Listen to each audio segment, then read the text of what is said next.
Sot pas mesnate në sektorin për punë të brendshme Tetov, BM 39 vjeç nga fshati Neproshten është vetë paraqitur në lidhje me një denoncim të mëparshëm se e kishte sulmuar fizikisht ishte dashurën e tij 26 vjeçare nga Ukraina me qëndrim në Tetov. Ai është ndaluar në stacionin policor dhe pas dokumentimit të rastit, ndaj tij do të vijojë para shtresë përkatëse. Dje rreth orës 9:20 në departamentin për punë të brendshme Gostivar është raportuar se në rrugën rajonale Gostivar fshati Sërmnov, në hyrje të fshatit Llakavic, automjeti i pasagjerëve Devullanos me targa të Gostivarit i drejtuar nga TF 69 vjeç nga fshati Bellovisht i Gostivarit ka dalë nga rruga. Nga lëndimet e marra në vend ngjarje ka ndërruar jetë shoferi. Vdekja është konstatuar nga një mjek i ndihmës së shpejtë mjekësore.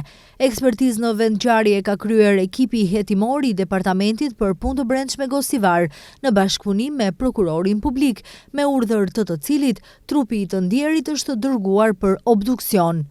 Gjatë ditës së djeshme në zonën e sektorit për punë të brendshme Tetov, është kryer kontrolli automjeteve dhe shoferëve.